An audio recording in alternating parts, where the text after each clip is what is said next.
আমন্ত্রণ জানাচ্ছি প্রিয় দর্শক মানচিত্রের নিয়মিত আয়োজন কথোপকথন। মাসুদ ভাই এবং সুপ্রিয় দর্শক শ্রোতা মন্ডলী সকলকে শুভেচ্ছা। মাসুদ ভাই, এখানে একটা যৌক্তিক অযৌক্তিক বলে কোনো কথা নেই। ঘটনা বাংলাদেশে তো এখন ভারত বিদ্বেষী একটা মনোভাব প্রচন্ড চাঙ্গা, সেটা আবার 10% হোক আর 20% লোকেই হোক। এবং গতকালকে আপনার টক শোতে আমি কথা বলার পরে 10 থেকে 15 মিনিট পরে হঠাৎ করে একটা ভিডিও দেখলাম ফেসবুকে, যেটা আপনার শাহবাগ থেকেই ওই ইনকিলাব মঞ্চ আলারা বলতেছিল যে এদের ভিসা পারমিট বন্ধ করো, এই করো সেই করো, ব্যাপক প্রতিবাদ। ঘটনা হচ্ছে ভাই, আমার কথা একদম সোজা। ভারত ভারত ভারত ভারত এইটা নিয়ে কথা বলতে বলতে যখন বিরক্ত হয়ে গেছি, এটা নিয়ে শুনতে শুনতে আমি বিরক্ত হয়ে গেছি। এখন আমাদের যখন এতই বিষ, আপনার শরীরে যখন একটা বিস্ফোরা হয় তখন সেটাকে কি করেন? ডাইলা ফেলেন বা ডাক্তারের কাছে অপারেশন করে ফেলা দেন। সুতরাং সেম, এখন আমাদের যখন এত বিষ, ভারত নিয়ে বন্ধ করেন না ভাই। ভারত ভারত এই যে এখন আবার এই কত আপনার 1 লাখ কত হাজার লিটার ইয়ে আনবেন, ডিজেল আনবেন। কি দরকার ভাই? ডিজেল তো সৌদি আরবেও পাওয়া যায়, এখান থেকে নিয়ে আসেন, মিডল ইস্টের যে কোনো দেশ থেকে। ভারত থেকে আনার কি দরকার? কোনো দরকার নাই। এর আগে বললো যে 26 লাখ ভারতীয় চাকরি করতেছে, সেটার কোনো হিসাব দিলেন না। এখন ভারতীয়দের ঠিক আছে ভাই, বাদ দেন না। ভারতীয়দেরকে আমাদের দেশে দরকার কেন জানেন? IT sector. আইটি সেক্টরে ভারত শুধুমাত্র যে বাংলাদেশ তা না, সারা পৃথিবীতে আইটি সেক্টর দখল করে রাখছে ভারতের পোলাপাইন। কারণ এরা আইটিতে এত এক্সপার্ট যা অকল্পনীয়। আপনি একটা জিনিস যেমন ধরেন, এই যে আমরা আইফোন ব্যবহার করি না, এই যে আইফোন গুলো ব্যবহার করি, এগুলো এই যে আমার আইফোন আপনি চুরি করে নিয়ে যায় খুলতে পারবেন না। হয়তো আপনি ইউটিউব ঘাটেন, দেখবেন হাজার হাজার ভারতীয় এক্সপার্ট তারা বলতেছে কিভাবে খুলে ফেলতে পারবেন আপনি, কিভাবে আপনি হারানো মোবাইল পাবেন। মানে আইটি সেক্টর ভারতের হাতে। কল সেন্টার যেগুলো, আমরা এইখান থেকে ফোন দেই, ধরেন আমি ব্রিটেনে বসে আছি, ফ্রান্সের কোন একটা ব্যাংকে ফোন দিব, ওদের একটা নাম্বার দেওয়া আছে, ওই নাম্বারে ফোন দিলেন, কিন্তু এই নাম্বারটা যায় ধরতেছে কিন্তু ইন্ডিয়াতে। ওরা ওখান থেকে ফ্রান্স ব্যাংকের সমস্ত কার্যক্রম করতেছে। মানে আইটি সেক্টর পুরোটা ওদের হাতে। আইটি সেক্টরের পুরোটা বলতে আপনার 80% হাতে। এখন ভারতীয়দের বাকি ভারতীয়রা বাংলাদেশে করে কি? আপনার যত বড় বড় গার্মেন্টস ফ্যাক্টরি গুলো আছে, ইন্ডাস্ট্রি গুলো আছে, এগুলোর ইঞ্জিনিয়ার এবং সিইও হচ্ছে ভারতের। কারণ হচ্ছে বিদেশের সাথে যখন কথাবার্তা বলতে হয়, তখন ওই যে আমাদের ইংলিশ যেমন দেখেন না, আমাদের এই যেমন ওই যে আমাদের এখনকার মানে এই মুহূর্তে যেসব ছাত্র জনতা বলেন আপনারা, আমরা যেগুলো ছাত্র, খুব মেধাবী ছাত্র, নাহিদুল ইসলামের কথাই ধরেন, উনি ইংরেজি একটা সাংবাদিকের সাথে ইংরেজিতে আপনার কথা বলতে যাইয়া উনি 3 লাইনে 18টা ভুল করছে। নাউন, প্রনাউন, এডজেক্টিভ, ভার্ব কোনো কিছুর মিল নাই ওনার ইংলিশের যে জোর। হয়রাজ ওনারা কিন্তু এখন নির্বাচনে ইয়ে দিছে যে ওনারা বিভিন্ন প্রতিষ্ঠানে আপনার বুদ্ধি পরামর্শ দিয়ে পয়সা কামায়। এমন একজন আছে যিনি নাকি আবার লিখক, মেট্রিক আন্ডার মেট্রিক, উনি আবার লেখক, কিন্তু ওনার বই এখনো পাওয়া যায় না বাজারে, কিন্তু উনি কবিতা সাহিত্য লেখেন, ওগুলো আবার ওই অক্সফোর্ডে পড়ানো হয়। যেমন আপনার আরেকটা আছে যে পাঠা পাঠা নাকি এখানের লন্ডনের ক্যামব্রিজ ইউনিভার্সিটিতে আইসা নাকি ওনার বক্তৃতা দেওয়ার কথা। তো এই ধরনের পোলাপাইন যারা এখনো বঙ্গ লেখতে অঙ্গ ফাইটা যায়, তারা কেমনি ইংলিশে কথা কইবে? একটা চিঠি লিখবো বিদেশের মাটিতে, কোন দেশকে লিখতে পারবে না। সুতরাং এখানে লিখতে হলে কি ধরে শিক্ষিত পোলাপাইন, শিক্ষিত আছে কোথায়? যে ভারতে। ভারতের পোলাপাইন তো আপনি স্বীকার করেন না করেন আমাদের চেয়ে হাজার গুণে শিক্ষিত। যে ধরেন আমি গোটা ইউরোপের সমস্ত দেশগুলোতে আমার ঘুরে এবং কাজের অভিজ্ঞতা আছে, যেইখানেই গেছি ভালো ভালো পজিশনগুলো তো ভারতীয়রা।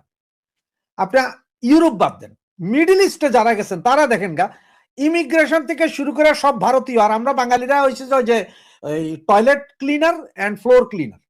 এয়ারপোর্টের ভেতরে দেখেন, দোকানপাট গুলোতে দেখবেন এয়ারপোর্টের ভেতরে সব ফিলিপিনোরা, কারণ ওরা ইংলিশ জানে। ভারতীয়রা ইংরেজি জানে এবং ওরা পড়ালেখায় ভালো। সুতরাং ওরা আইটি সেক্টর, তারা অফিস কার্যক্রম এগুলো সব দখল করে রয়েছে। এখন বাদ দেন ভাই, এত চিল্লা চিল্লি মিছিল মিটিং না করে সোজা বললেই তো পারে আমরা সব বাদ, ভারতীয় ধৈরা ধৈরা পাঠাই দাও ভারতে, আর নাই তো জেলে দিয়া দাও। সোজা হিসাব না, হয় জেলে দাও নাই তো পাঠাই দাও, দুইটার একটা করে। যার ভিসা নাই কিচ্ছু নাই তারা জেলে দিয়া দাও, আর যার ভিসা আছে তারা ভিসা ক্যান্সেল করে দেশে পাঠাই দাও। সোজা হয়ে গেল। তো এত চিল্লা চিল্লির লাভ কি? ভারতের লোকের সম্পর্ক রাখবা না, আজকে এই কালকে এই, তেলও আনবা ভারত থেকে, চাউলও আনবা ভারত থেকে, লবণ চিনি আটা ময়দা লাগবো ভারতের থেকে, সব খাইবা ভারতের। এটা অবস্থাটা কি জানেন? ওই যে আমাদের বাংলাদেশি ভাষায় একটা কথা আছে, কয় বাপের পন্দে তেনা নাই আর পোলার কান চাপড়া পর্যন্ত দাড়ি। মানে বাপে সিরিয়াল লুঙ্গি পয়রা জয় বাংলা দেখা যায় ভিতরের, আর পোলা হচ্ছে যে আমার রফিক ভাইয়ের মতো একেবারে কানের উপর থেকে নিচ পর্যন্ত সব জায়গায় দাড়ি মোস। এইটা হচ্ছে ভারতের অবস্থা। এটা হচ্ছে যে ওই যে সালনাই কুত্তার বাগানাম, সেটা হচ্ছে ভারতের, এই ভারত বোধ বাংলাদেশের অবস্থা। সুতরাং তোমাদের এত প্রেশার থাকলে, এত সমস্যা থাকলে ভাই এগুলো ছাইরা দেন। আমার মতো কথা যে এগুলো বাদ দেন, বইলা দেন ভারতের সাথে সম্পর্ক নাই, অসুবিধা কি আছে? ভারতের তেলানোর তো দরকার নাই। ইরান আমেরিকার লগে সম্পর্ক নাই, ইসরায়েলের লগে বাংলাদেশের সম্পর্ক নাই তো বহুদিন, তো এরকম ভারতের লগে বন্ধ করেন না। অযথা চিল্লে চিল্লি করে লাভ নাই, তো কোনো সমস্যা দেখতেছি না আমি। কারণ আপনারা থাকেন চাই মরেন বাঙালি, সেটা আপনারা বুঝবেন। অযথা বা এই 2 দিন পর পর এক একটা নিয়ম তুলবেন আর এটা নিয়ে চিল্লাইবেন, মানুষের রাস্তাঘাটে বাইরেতে দিবেন না, গাড়ি ঘোড়া ভাঙবেন, দরকার নাই তো। এটাই হচ্ছে, আমি বলবো যে এটাই মূল কথা, যে এটাই করেন। বাকি দেখা যাক আপনারা কিভাবে চলেন, কিভাবে চালান। আপনাদের গার্মেন্টস সেক্টর, মিল ফ্যাক্টরি কিভাবে চলে দেখি আমরা। কোথায় কোন বড় বড় ইঞ্জিনিয়ার, বাংলাদেশের কত বড় বড় ইঞ্জিনিয়ার। বুয়েট তো ইঞ্জিনিয়ারিং ইনস্টিটিউট না। এখন আপনি যখন ভারতের গুলোকে বের করবেন, তখন ভারতও তাদেরকে বের করে দিবে সমানে সমান। আপনার সরকার হিসাবে যদি ভারতে 5,000 থাকে, ভারতীয় আছে 5,000 বাংলাদেশে, তাহলে বাংলাদেশের কত লাখ আছে, সব ভারত বের করে দিবে, ভারতও বের করে দিবে, বাংলাদেশও বের করে দিক না। ওই যে আমি বললাম না, আপনার বুয়েট হচ্ছে যে ইঞ্জিনিয়ারিং পড়ানো হয় বুয়েটে, যেখানে পৃথিবীর সমস্ত এই যে ইঞ্জিনিয়ারিং কলেজ বা বিজ্ঞান শাখার যেসব পোলাপাইন পৃথিবীর লোকজন উন্নতি করতেছে, আজকে চাঁদে জায়গা, মঙ্গল গ্রহে যাওয়ার চেষ্টা করতেছে, সূর্যের আলো কেমনে কম নিব সেইটার চেষ্টা করতেছে। সেইখানে বাংলাদেশের বুয়েট এখন টমটম বাইক করে, ট্যাক্সি ডিজাইন করে। তো আমাদের পড়ালেখার যোগ্যতা কদ্দূর বুঝেন না? আমরা ট্যাক্সি বাইর করি এখন, ওইটা নিয়ে আবার গর্ব করে পেপার পত্রিকায় সরকারও এটার বাহবা দেয়, বাহ বাবা বুয়েট থেকে ইঞ্জিনিয়ারিং পাস করছেন আপনি, আপনি এখন ট্যাক্সি বাইর করছেন। এই তো বাংলাদেশের পজিশন। সমস্যা কি?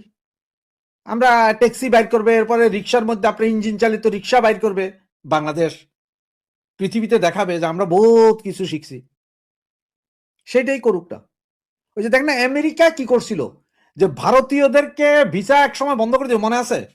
গত 3-4 মাস আগে বছরে জানি কত লাখ ডলার দিতে হবে বলছিল।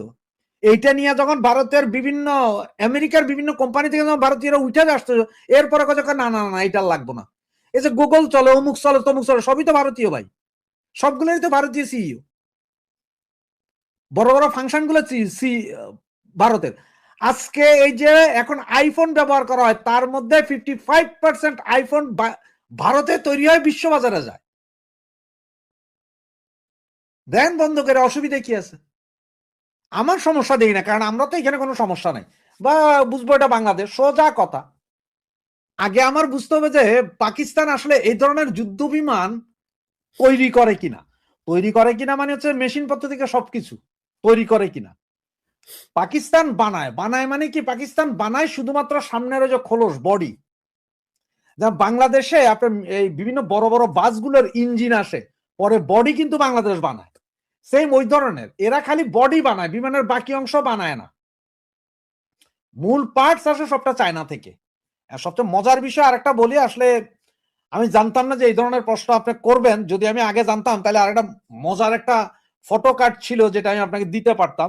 সেটা হচ্ছে ব্রিটেনে, আমি যেখানে থাকি ব্রিটেনে, লন্ডনে সমস্ত লাল লাল কিছু বাস চলে, আপনি গুগল সার্চ দিলে পাবেন। তো বলি নাই যে পাকিস্তান তৈরি করে না, আমি তো বলছি পাকিস্তান তৈরি করে, পাকিস্তান খোলটা বানায়, পাকিস্তান ইঞ্জিন বানায় না, পাকিস্তান চাক্কা বানায় না, পাকিস্তান ওই ব্রেক গিয়ার এগুলা বানায় না।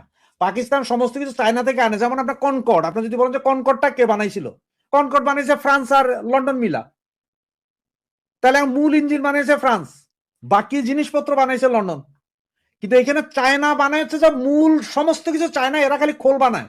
যেটা বলতে চাচ্ছিলাম আপনারে, যে ব্রিটেনে লাল কিছু বাস চলে, আপনি এমনি লেখেন যে কোনো বাস ইন ব্রিটেন দেন, লন্ডন দেন, দেখবেন লাল কতগুলো বাসগুলো আছে, ইলেকট্রিক বাস, এগুলো সব চায়নার প্রযুক্তিতে তৈরি। চায়না সমস্ত কিছু পাঠাইছে, এরা তৈরি করছে। এখন এরা ভয় পাইতেছে ব্রিটিশ গভর্নমেন্ট, যে এই ইলেকট্রিক্যাল বাসের সুইচ আছে, মেইন সুইচ চায়নাতে। চায়না চাইলে অনলাইনে বাস বন্ধ করে দিতে পারে রাস্তার উপরে যে কোনো মুহূর্তে, লক্ষ লক্ষ বাস রাস্তার উপর আটকা যাবে। এটা ব্রিটেন গভর্নমেন্টের এই মুহূর্তের চিন্তা, এবং তারা এগুলো চেঞ্জ করতে চাইতেছে। এবং এই যে JF-17 যে বিমান, এইটা নিয়ে আজ থেকে আরো 6 মাস আগে বিভিন্ন জায়গায় কথা হচ্ছিল যে এইটার মূল চাবিকাঠি চায়নার কাছে আছে, যেটা চায়না ইয়েরে দেয় নাই, কাকে? পাকিস্তানকেও দেয় নাই। যেমন আপনার বিভিন্ন দেশ এই বিমানগুলো কিনে না, JF-17 গুলো কিনে না কেন? কারণ এটার মূল চালিকা শক্তি চায়নায়। চায়না যদি আকাশ পথে আপনার বন্ধ করে দেয় আপনি সোজা নিচে পড়বেন। এখন আমার দেশ কেন এই জিনিস কিনতে হবে? আমার দেশ পাকিস্তান থেকে কেন কিনতে হবে এইটা, এ থান্ডার? আমার দেশ তো পাকিস্তান থেকে না কিনে আমার দেশ সরাসরি চায়না থেকে কিনে না কেন? তাইলে তো আরো সস্তা পড়ে না? আর এত বড় একটা চুক্তি করবেন আপনি, এতগুলো এর আগে আপনি একটা চুক্তি করছেন কি আমেরিকা থেকে বোয়িং কিনবেন, এখন যুদ্ধ বিমান কিনবেন কেন ভাই? আপনি কে? আপনি তো নির্বাচিত সরকার না যে এত কোটি কোটি টাকা ব্যয়ের এই চুক্তি করবেন। আমি পাকিস্তান থেকে কিনতে যাবেন, যে পাকিস্তানের মেরুদণ্ড আপনি বললেন, আমিও মাইনা নিলাম, ঠিক আছে পাকিস্তানের কাছে এই জিনিস আছে, পাকিস্তানের মেরুদণ্ড, ওয়েল এন্ড গুড, আমার কাছে কোনো সমস্যা নাই। দরকার আরো $2 লাখ বেশি দিয়া আমি ইয়ে কিনে আনবো, রাফায়েল যুদ্ধ বিমান কিনে আনবো ফ্রান্স থেকে, যারা প্রযুক্তি থেকে শুরু করে সব আমাদেরকে দিবে। আমি প্রয়োজনে আমেরিকা থেকে যে F-16 নিয়ে আসবো, থান্ডার বোমারু বিমান নিয়ে আসবো। সেটা না করে আমি কেন চায়না থেকে কিনবো? দেখেন, আমেরিকার বোমারু বিমান পৃথিবীর বহু দেশ কিনে না, তার কারণ হচ্ছে যে তারাও প্রযুক্তিটা দেয় না, যে একটা কিছু নষ্ট হলে বা কিছু হলে আপনি কি করবেন। চায়নাও সেম, এই যে F-17 এটা চায়নাও সেম কাহিনী। চায়না চাইলে আপনার এই বিমান রাডার সব ঘুরে আপনারা আবার আপনার দেশে লইব, সিস্টেমটা ওইভাবে করে রাখছে চায়না। চায়না ওই অংশগুলো কাউরে দিবে না। তাহলে আমি এই বিমান কিনা লাভ কি ভাই? এই বিমানটা কিনা কোনো লাভ? আর আপনি কে সরকার? আপনি কোন সরকার? আপনি তো অবৈধ সরকার। আপনি কিভাবে এত বড় বড় চুক্তি করেন? ইলেকশন দিচ্ছেন তো বলে, ইলেকশন দিচ্ছেন না এই যে ফেব্রুয়ারি 12 তারিখ, তার 1 মাস আছে, 1 মাস পরে ওই যেই সরকার হবে সে কিনবে, সে পাকিস্তান থেকে কিনুক, চায়না থেকে কিনুক, রাশিয়া থেকে কিনুক, প্রয়োজনে ফ্রান্স থেকে কিনুক, ব্রিটেন থেকে কিনুক, কিনবে। দরকার চায়না থেকে এই পাক্কা থেকে যে বিমান কিনবে এই বিমান দরকার আরো 1 লাখ টাকা বেশি দিয়ে আরো ভালো কোনো ফাইটার আনবো, বা আরো 1 লাখ টাকা কম দিয়ে সরাসরি চায়নার সাথে চুক্তি করব, পাকিস্তানের সাথে চুক্তি করব কেন?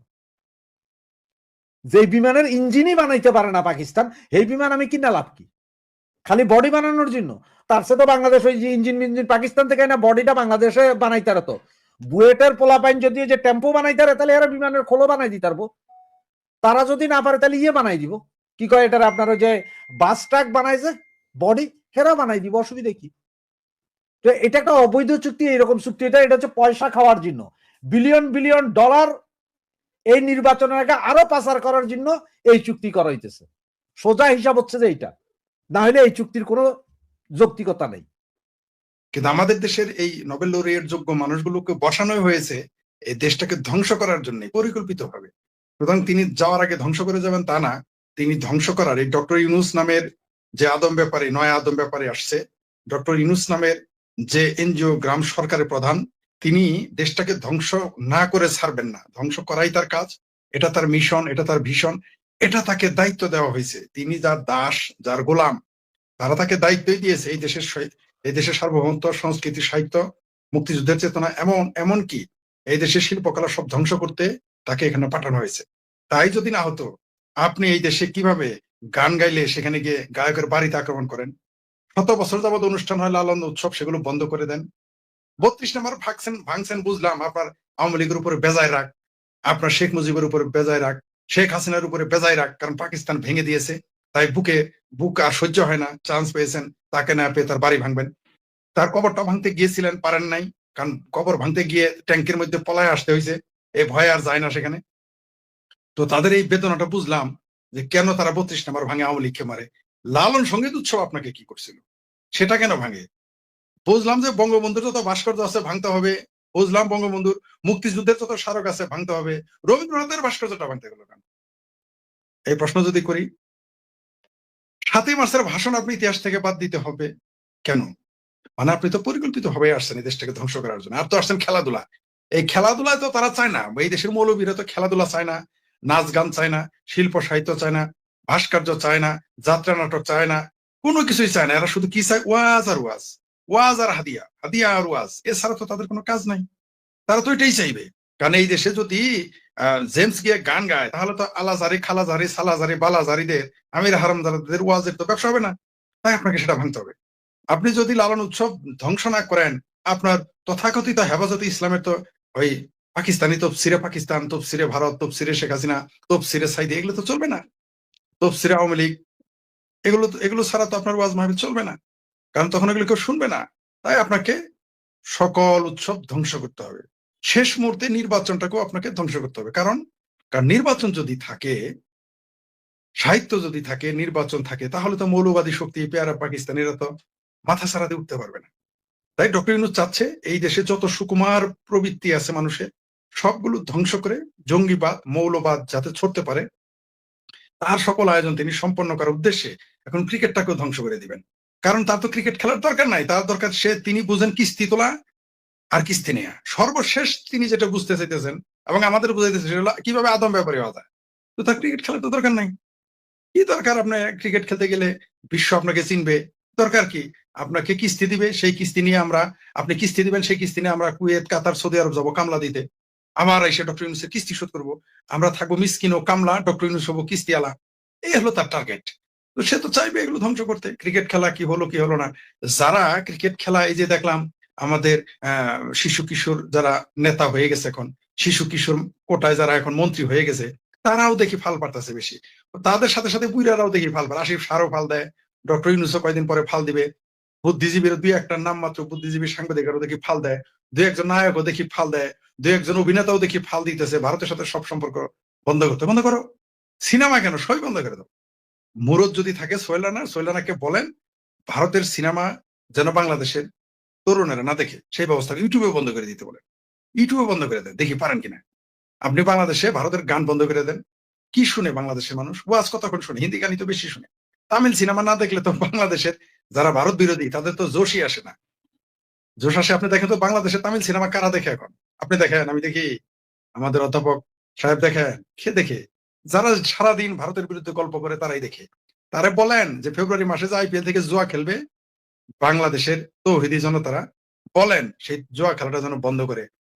আসিফ সারের বাপের যদি মুরদ থাকে, নাহিদের বাপের যদি মুরদ থাকে, সজীব ভুইয়ার বাপের যদি মুরদ থাকে, ডক্টর ইউনূসের মায়ের ভাতারের যদি মুরদ থাকে, আইপিএল দেখা বন্ধ করতে চাইতেছেন করেন, সাথে আইপিএল এর জুয়াটা বন্ধ করে আমাকে দেখান।